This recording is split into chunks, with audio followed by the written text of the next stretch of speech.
Just one more candy corn and this masterpiece will finally be complete.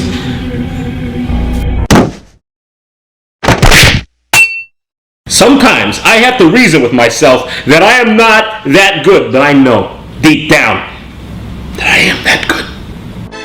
John, can you feel it? Magic is in the air. I'm going back in. You bet I can feel it, Jock. And you know what? It's wasted in here. I'm gonna go share this with the world. Hey everyone! Isn't it such a beautiful feeling?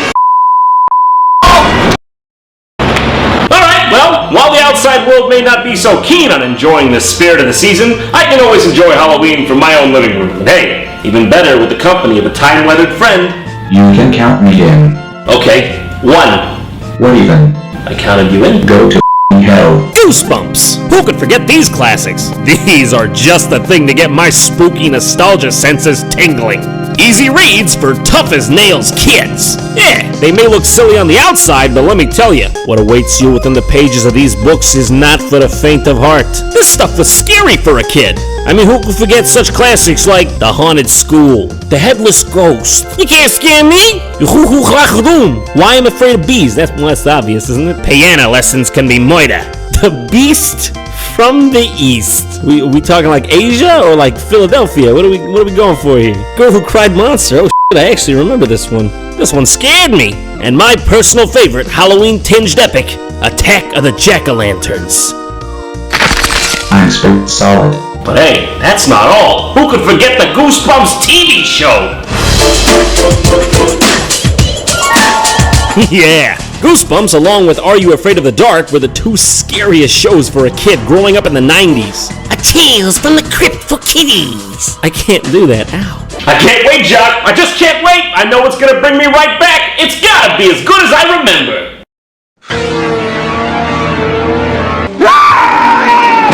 Okay, it's horrible. You will beware. You're in for a scare. Yeah, if you consider bad writing and acting a scare, then this show is Hannibal Lecter. Alright, just gonna check that one off the bucket list. Man, I am just blazing through these. I love how on the intro, whatever the G glides past becomes suddenly evil. The lady on the billboard goes from normal to a slightly upset meth addict / Michael Jackson. It just cracks me up every time how subtle the change is.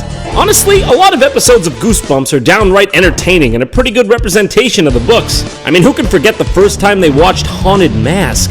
It still skeeves me out just thinking about it. Good. But unfortunately for you, that's not what we're focusing on here today. We're gonna have a look at some of the absolute worst that this show had to offer. Starting off with, don't go to sleep. Or at least try not to, cause this episode blows! Get that in there, you gotta do like a taco, some method. So, in this episode, we're met with Matt and his family at the dinner table, treating each other with the kind of respect you'd expect to see from a middle-class American family. How come Greg gets to go and I don't? Because you're a midget. You know, I could completely see the base to that insult. It's a school night for Greg. Well, Greg's 17 and you're 12. And your father left when you were 7, and I'm a single mom, and you've had a dark yet somehow relatable past. It seems like nothing can go right for our hero Matt, if you want to call him that. His siblings seem to get everything, and he's stuck with the short stick. And he ain't shy of letting everyone know it. Mom, What is it, honey? I'm in a hurry. I was wondering if I could move my room to the attic. No, honey, don't be ridiculous. It's out of the question. That's not fair. How come I never get anything I want? Greg gets to stay out late. Pam gets her own phone line. I said no. You dirty. Look, honey, I know it's frustrating, but you won't be 12 forever. Or will he? Spooky, scary skeletons. I don't want to be 12. I hate being the youngest. Sorry, that's the way it is. That's reality, Matt. If this woman ain't the spitting image of childhood wonder, I'm pretty sure this entire episode so far she's just been answering directly. Well, Greg's 17 and you're 12. Talk to me in 3 years. That's reality, Matt. So Matt goes up to the attic anyways, which is clearly what every kid wants. He gets scared by a mannequin and lays right down on this spider-ridden bed. You know, like your average Canadian-American kid. Hey, how's it going? You know something? I don't care what anyone says. I'm hanging out here tonight. Not old enough. Like, what's gonna happen? I don't even care if I stop taking my meds. I'm not taking them. So, for a few moments he gives himself flashlight, and then for some reason the bed starts spinning and sends him into an alternate reality where he's the center of attention. Can I use the phone? Someone wake up the cameraman. Good morning, champ. Mwah. It turns out in this world, Matt is a famous sports star, and he just can't seem to keep the attention off him. Yeah, this is Matt Amsterdam. Indoors? Indoors what? I thought sports were played outdoors. You want to put my picture on a cereal box? What's that? My dad's been dead 10 years, my mother's a single parent, and all I want out of life is to make it in the big leagues like my hero Jackie Robinson? Truth is stranger than fiction. That's reality. Nothing so strange as Who is speaking right now? light is on a roll. That's reality! So here we meet these two vague characters who are spying on Matt as he's about to go to some important hockey match. But as he'll remind you, I don't even play hockey! hey kid, this is your fantasy. Don't go around blaming the world for your lack of sub-thought.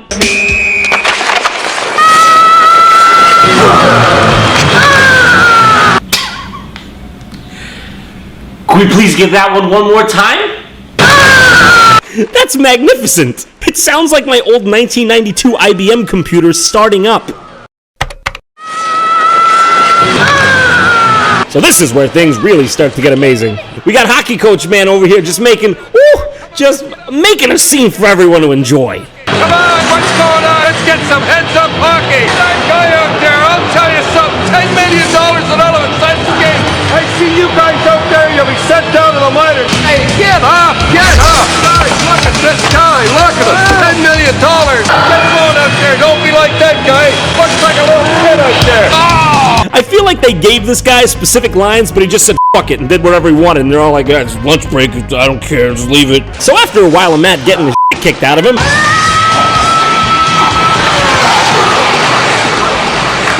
he tries to explain that he is in fact not a hockey player, but get this, a kid. Learn what? What I do? I'm not a pro hockey player, I'm a kid! Because apparently those two features are just not possible at the same time. And he's finally met with, Your mommy? Matt tries to run from these vague Men in Black-like characters and runs through the hockey goal into an emergency unit operating room. What? Dr. Amsterdam. There you are. Doctor, you're gonna have to take off your hockey skates. Clearly there's nothing strange about that. There's been a mistake, I'm not a doctor. It's true. You're a genius. Now, lady, you know that's what you just said ain't right. Ready for surgery, Doctor. Surgery? Zikes! Zoinks! As you can see, the growth is in a particularly delicate area of the brain. Now, if the operation is successful, one small slip. That's some heavy Doc. The whole world's counting on you. As you can see, the safety procedures at this hospital are pretty much top-notch. Dr. Amsterdam. At this point, Matt's getting pretty sick of this undercover Mary-Kate and Ashley bullshit, and he finds himself in yet another alternate reality, one in which he has to defuse a bomb. Once again, no one around him seems to know what to do. You got me, I don't know anything about bombs. His reaction is very appropriate, if I'm being honest. That is Matt Amsterdam. Moments away from getting blown to shreds. He still has time for a joke. I told you, I don't know anything about bombs, I'm a kid.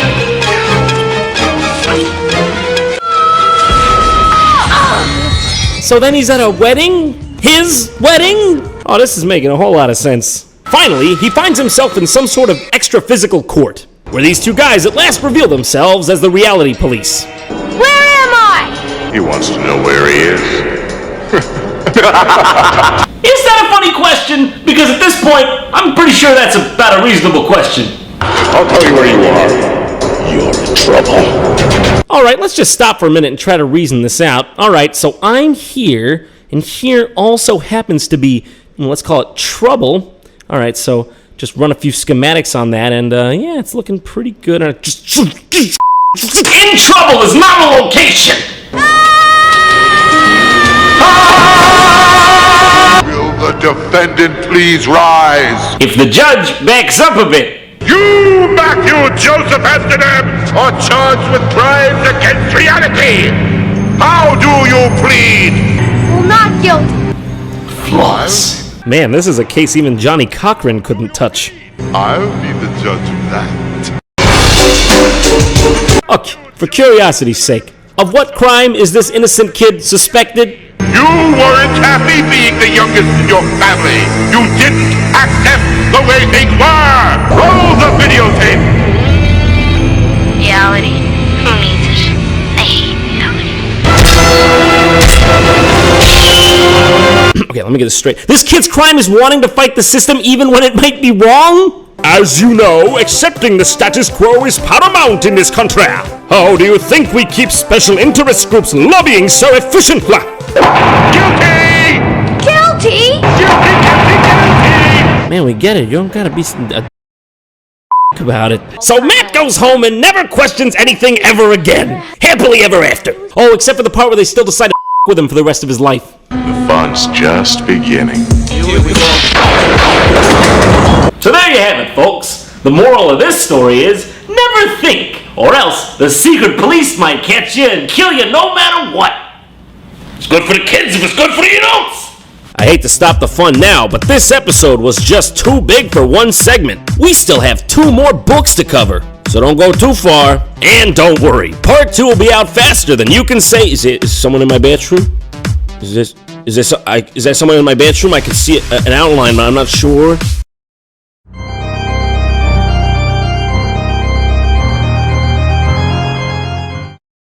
You're currently watching part 2 of a 2-part JonTron Halloween special. If you haven't seen the first part, you won't understand this one, so click here and go watch that first. But if you have, well, I'm gonna drop you right in. Let's go! It's good for the kids if it's good for the adults. Alright, next up, My Hairiest Adventure. What kind of name is this? Just make sure you don't get any hair in the slot. Will affect the RAM disk. This one starts off with our main character, Larry Boyd, running from a bunch of dogs and having some life-changing inner monologue. Get away, leave me alone, dumb dogs. I can't put my finger on it, but there's something really unsettling about this whole thing. Hear me wheezing? It's because I have these stupid allergies. The doctor said no running. I hope no one saw me. I must look like a real jerk. Nah, come on, you're being too hard on yourself. Well, I guess I mean, maybe. Ha ha! Try and get me now. So much for the bright side.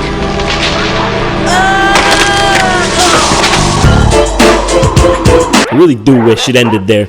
Nice doggies. Go home, doggies. Go on, get out of here.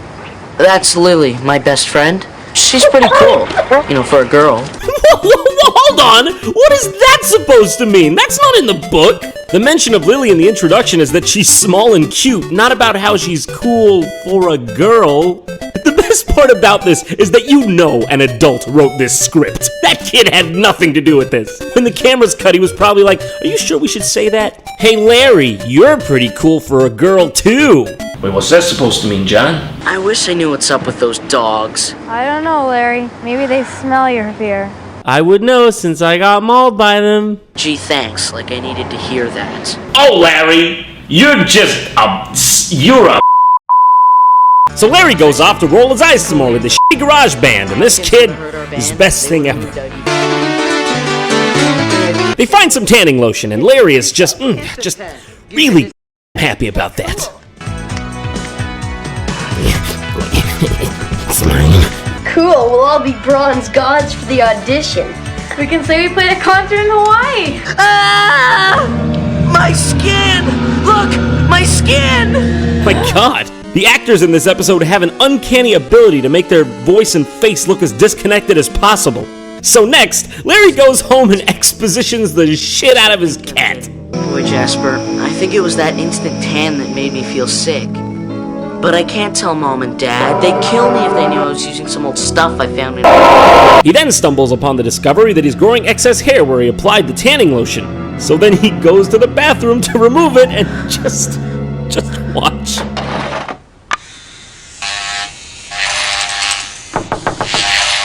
Are you almost done in there?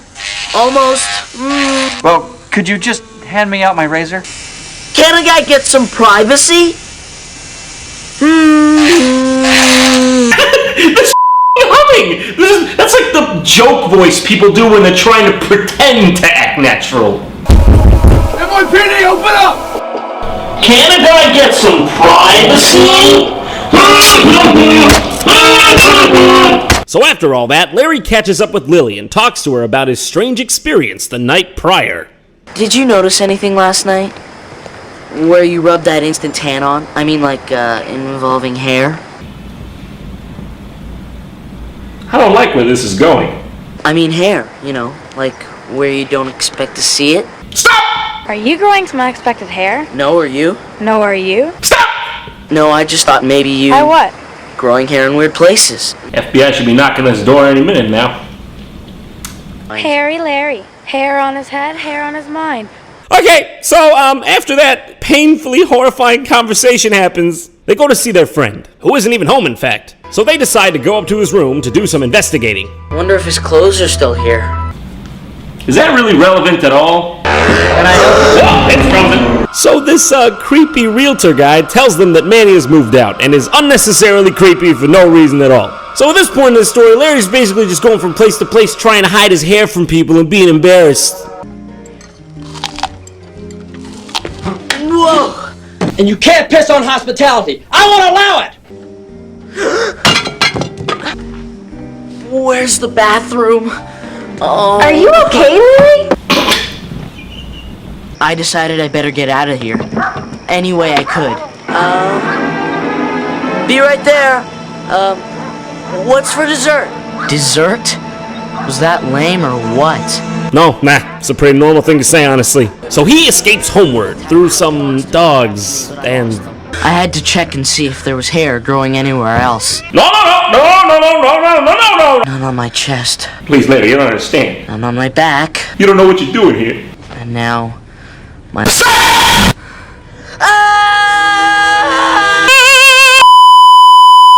Naturally, Larry's parents are wondering what the fuck is up with Larry, so they call the doctor to check him out. I don't think the tanning lotion had anything to do with it.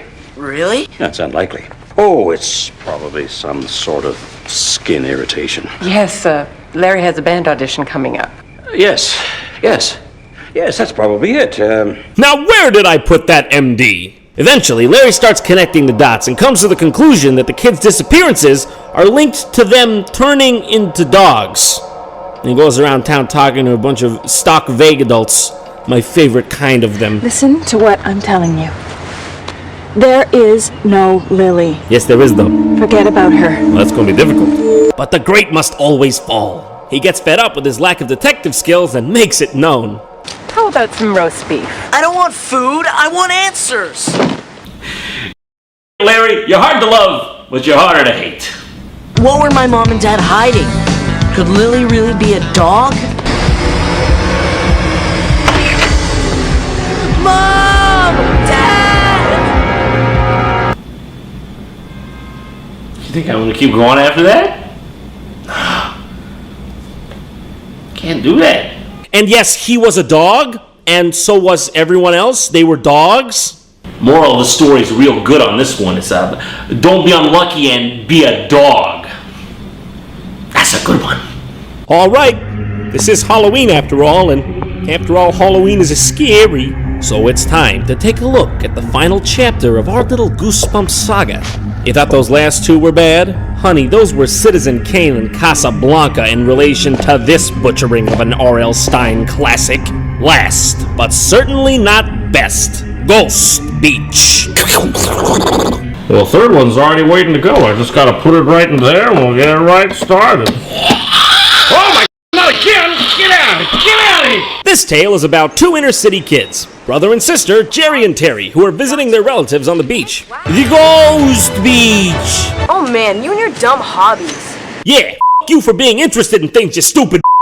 Who makes wax rubbing? I do, because I'm interested in things. Okay, at first I was kind of advocating for you because you're just being a dick for no reason, thought you were the victim, but now I can basically see that you're both pretentious f***s. So pretty immediately, they get startled by some stranger kids who live nearby. Oh, it's Whoopi Goldberg! Best one ever! Hit you in the sack, Jack. We've been watching you guys. Okay, so that's not creepy at all. We're staying with Brad and Agatha, our fourth cousins, twice remodeled. Removed, Jerry. Twice removed. No, keep remodeled. It's much better. Now I just have to say, my favorite thing about this episode is the acting chops on that creepy girl. We could see you this morning, heading out for the graveyard. so we thought we'd give you a little scare. From these strange kids, Jerry and Terry learn of a ghost named Harrison Sadler that allegedly still roams the area. Harrison Sadler is dead, but he still walks the night. And just like that, before you know it, they do that thing where they just start acting spooky out of nowhere and say they gotta go. It's enough, Sam. The cave? Come on, we need to go. We'll see you around. Hey, to give Jerry a little more of that. Oh, I sure will, Brad. Listen, that's making me really uncomfortable. Wait a sec, didn't they say these were their fourth cousins twice removed? So nice you folks brought you up here to be with your old cousins. Is that how that works? I'm not a scholar, but these look more like grandparents to me. Like I said, disclaimer, I'm not a schooler. So everything's going great. Everyone's happy. That is, of course, until they bring up the kids they met on the beach, Sam and Louisa. We met some other Sadlers today. Kids. Sam and Louisa. Yeah, nice kids. I just love dinner scenes like this, where everything's going great and then someone says something that cues in the unsettling music. And everyone suddenly becomes distant and mysterious, like they've never even known each other. Went on about some ghost in a cave.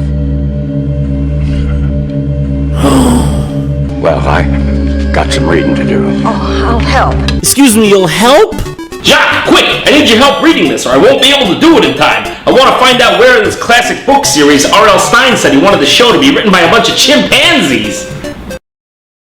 It doesn't say that anywhere. Some kinds of seaweed you can actually eat. It's full of iodine. There are no bugs in it. I wish I had a book on all the different types of seaweed. I didn't even think it was possible to sound like that much of a bitch talking about seaweed. Congrats, man. This girl could make Gandhi sound pretentious. Jerry takes a nice trip and finds a skeleton laying on the beach. Perfect skeleton. Of what? A raccoon, maybe. Yeah, a raccoon on the beach. Too small for a raccoon. Every single time they show that skeleton again, they use that shock stinger sound. Perfect skeleton. Well, if it's not a raccoon, then what is it? The bones are picked clean. What kind of animal would do something like this? I guess if you're going to be around here, you should know. It wasn't an animal that picked those bones clean. It was the ghost. The ghost of Harrison Sadler. Oh! It killed and ate it because dogs can tell if someone's a ghost. Dogs always bark to warn about ghosts. Oh! Have you ever seen it? Do you see that opening in those rocks? The ghost lives up there. First of all, why did she turn backwards 270 degrees instead of the easier 90 this way? Alright, let's keep on going. We're close to the end. I'm gonna enjoy this Halloween if it kills me. And it will kill you, Mr. Strong! Shut up, scary Jacqueline, and I don't give a about your right now! I'm sorry, man. I didn't really realize you were going through a thing like that. But that's okay. Just think about how I feel next time, maybe. Jerry then spots a light in the cavern where Harrison Sadler is supposed to be, and they once again bring this knowledge back to their relatives. Cousin Grandpa tries to explain it away using Aurora Borealis, but the kids just aren't buying it. You ever hear of Aurora Borealis, Jerry? Yeah? It happens certain times of the year or something. Electric gets in the air and the whole sky lights up in streamers. Bullshit, Grandpa! At this point, we know something fishy is going on. Jerry scares Terry like this for no reason. And it's decided between them to go out to the cave for a grand adventure to put this mystery to rest once and for all. And let me go to sleep tonight. Look, that's no Aurora Borealis. And here is where we finally come face to face with the ghost of Harrison Sadler. That's not a ghost. That's not a ghost at all. That's a guy. It's dangerous to get involved with ghosts. Ghosts. I don't like them. Nothing personal. It's just a cultural thing. You think I'm a ghost, don't you? Oh, yeah. I'm not a ghost. Alright, but I got my eyes on you. I saw your gravestone. An ancestor's not mine. It's a ghost! I'm going to tell you a story, and I want you to listen very carefully. In the year 1641... I love exposition. So the totally not ghost of Harrison Sadler explains that 300 years ago, pilgrims sailed to this very location. But when they got here, they were faced with a terrible winter and bare-bones living conditions. and their deaths were so unbearably painful that they stayed here as ghosts. So they lingered on. Like you? I told you. I study ghosts. I'm not a ghost. Like me, specifically? I am not a ghost, but I've taken many courses in ghosts and I'm decently interested in ghosts, but I am definitely not a ghost. And any information you find that may lead you to believe that I am a ghost, that is wrong. Trust me. Your two young friends are Sam and Louisa? dead. For 3 centuries, I've studied them. Oh, okay. I don't even care anymore. He tells them to go off to the graveyard to find their answer, which apparently they just do because it's... After some searching, they find the gravestones of Louisa and Samuel, the 2 strange kids on the beach. Yeah, but it's okay, it's probably a misunderstanding. They're probably just more distant relatives. See, there they are. That ghost is clever, making you think we're the ghosts. Then where did these come from? Our ancestors. We just got named after them, that's all. Oh my God, they actually use that excuse again. Good. They may be good ghosts, but they're certainly not good liars. So Sam and Louisa showed Jerry and Terry their own graves for some reason. I don't even know at this point. Jerry and Terry Scrooge, this is your fate. If you don't go back to Chicago, wherever you're from, and stop around already. What does he want? What do you think? To eat you and bury your bones right here. Eating you and burying your bones? What is this, Jack and the Beanstalk? That's Grimm's fairy tales level. That's like before we had reference to a large body of horror literature level storytelling. Can you tell me something? Why does a ghost even need sustenance? Alright, come on, carry on, Louisa. What else? I don't have time for... They come to an agreement and hatch a plan to stop the ghost of Harrison Sadler once and for all. What's their plan, you ask? Okay, you ready for this? To use rocks to trap the ghost. Seal him up in his cave with rocks. Rocks? Trap the ghost. They all arrive at the beachfront and are just about to complete their plan. No, you'll come with us. I can't, Jerry. I'm scared. Jerry, it's just not possible. I'm frightened. Well. Here we all are. You've done well bringing the ghosts to me. Ghosts? Us? You're the ghost! Ah, yes! You thought I was the ghost because she, the ghost, convinced you that she couldn't be the ghost, but that I am the ghost. Clever tricks for a ghost. You said it yourself. Dogs recognize ghosts. Dogs target ghosts. Bring them to me. We never had a chance to live. The first winter. It wasn't fair. We never had a life at all. We all died in the cold. Get out of here, you I'm sick of you. We were so hungry. Oh, come on, Terry, lighten up. What are you screaming at? Stay with us, cousin.